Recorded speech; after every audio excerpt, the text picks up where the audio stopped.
IIT Kharagpur में एक के बाद एक छात्र की मौत पर सीपीआईएम ने जताया विरोध। वहीं खड़गपुर नागरिक समाज संगठन ने मोमबत्ती जलाकर छात्रों के आत्मा की शांति के लिए कामना की। बीते कल यानी 4 मई की सुबह को आईआईटी खड़गपुर के मदन मोहन मालवीय हॉस्टल के कमरे से पुलिस ने आसिफ नामक तीसरे वर्ष के छात्र का लटकता हुआ शव बरामद किया।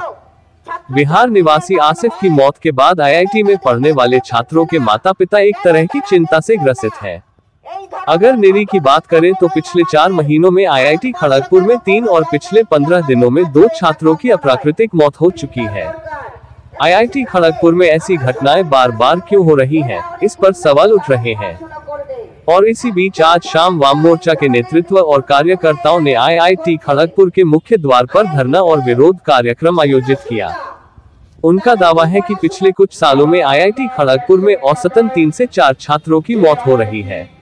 इस शर्मनाक घटना के लिए कौन जिम्मेदार है? सीपीआईएम ने इसी मांग को उठाते हुए आज शाम धरना कार्यक्रम आयोजित किया। आज के विरोध कार्यक्रम में यह मांग भी उठाई गई कि आईआईटी में छात्रों के मृत्यु जुलूस को तुरंत रोका जाए। वहीं खड़गपुर नागरिक समाज संगठन ने मोमबत्ती जलाकर छात्रों के आत्मा की शांति के लिए कामना की।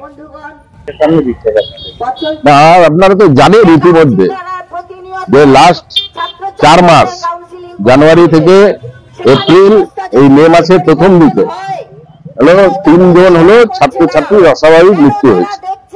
গত 14 দিনে 2 জন ছাত্র মেধাবী ছাত্র তাদের রহস্যজনক মৃত্যু হয়েছে।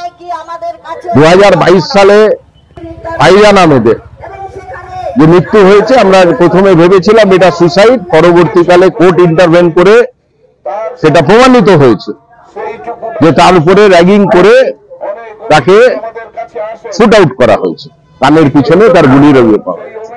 তারপরে তার বান্ধবী দেবিকা পিল্লাই তারও হলো রহস্যজনক ভাবে মৃত্যু হয়েছে।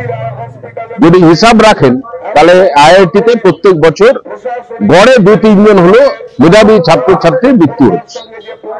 আমরা এখানে বিক্ষোভ অবস্থান এই জন্য করতে এসেছি যে এত বড় প্রতিষ্ঠান, এত আটো-সাটো নিরাপত্তা বাহিনী, কর্মী, এত প্রযুক্তি, তা সত্ত্বেও ছাত্রছাত্রীর মৃত্যুর যে ধারা সেটাকে বন্ধ করা যাচ্ছে। 2020 সালে আইআইটির ইনফ্রাস্ট্রাকচার না থাকা সত্ত্বেও ছাত্র সংখ্যা 20,000 করবার জন্য তৎকালীন মোহাম্মদ বিন তুগলক যে ডাইরেক্টর ছিলেন ভিকে তিওয়ারি, আরএসএস এর পৃষ্ঠপোষক, তিনি বিগত 5 বছর ধরে আইআইটির শিক্ষা ব্যবস্থাটাকে জলাঞ্জলি দিয়ে দিয়েছে। এই প্রায় কয়েকশো হলো নিরাপত্তা বাহিনী রয়েছে যারা প্রতিনিয়ত লোকাল মানুষকে হ্যারাস করে।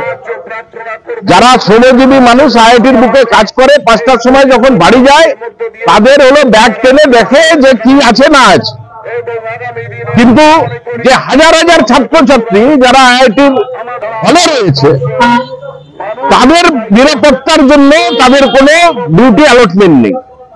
600 যেখানে ছাত্র আছে সেখানে একজন নিরাপত্তা এসআইএস, যেখানে 2200-2300 আছে সেখানে 3 জন। 8 থেকে 10টা ফ্লোর।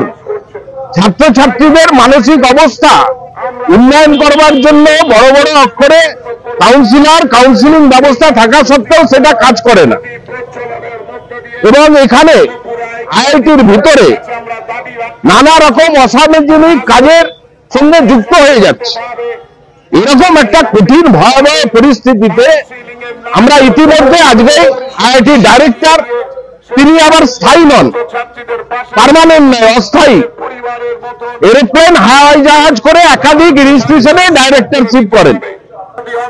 এরকম একটা গুরুত্বপূর্ণ ইনস্টিটিউশনে কোন স্থায়ী ডাইরেক্টর নেই।